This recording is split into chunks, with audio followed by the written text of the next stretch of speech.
Hello guys, it's Admin Jay here with another video, and today I have a story to tell. But before that, let's hit that intro.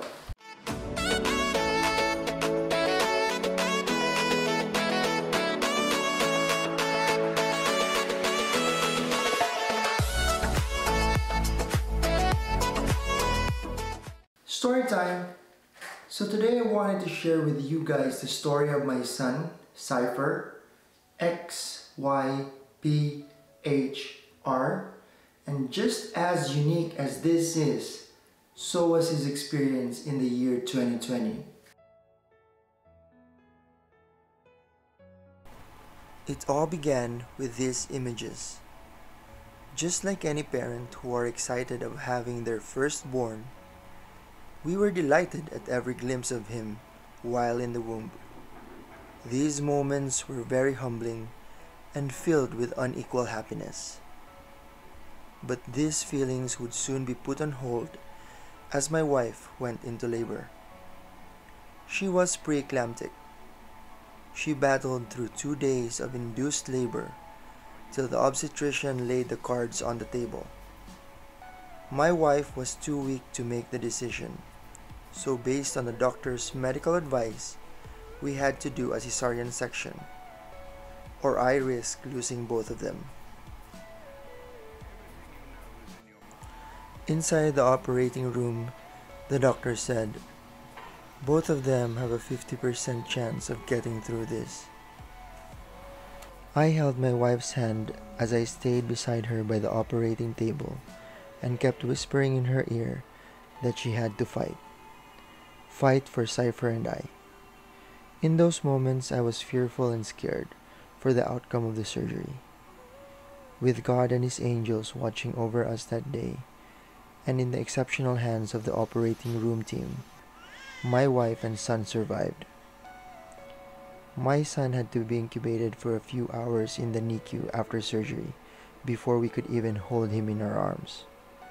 We thought to ourselves, the storm was over.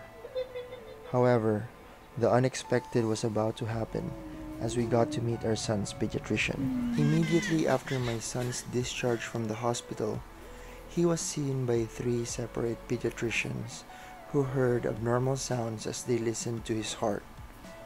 Initially, we thought it was caused by his ductus arteriosus, which is a hole in the heart that naturally closes within a few days after birth.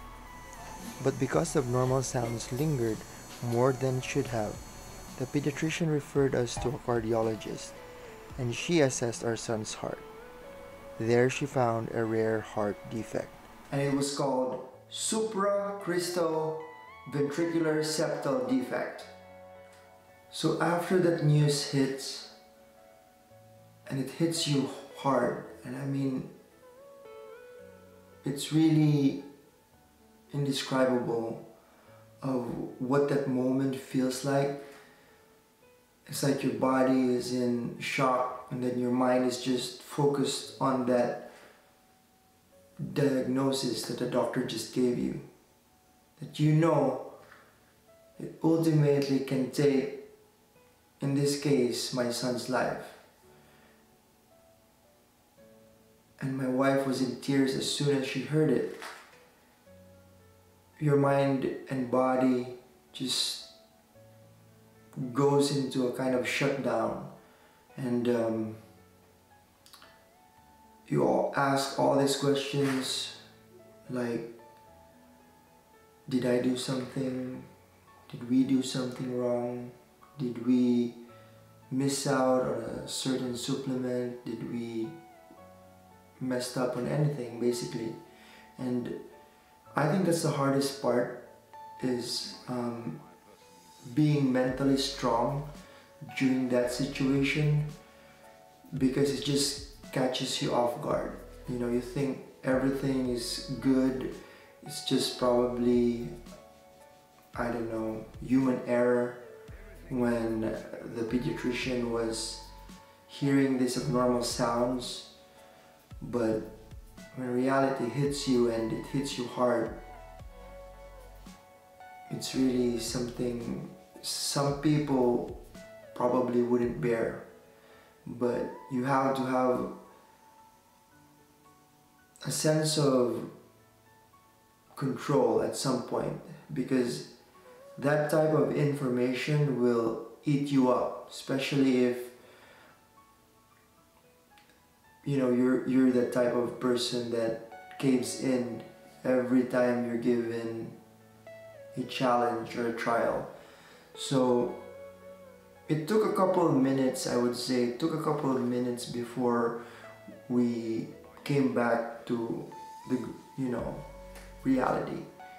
But in terms of being mentally prepared for that news, I'd say no parent would ever be totally prepared for anything like that. Like, yeah, that was hard.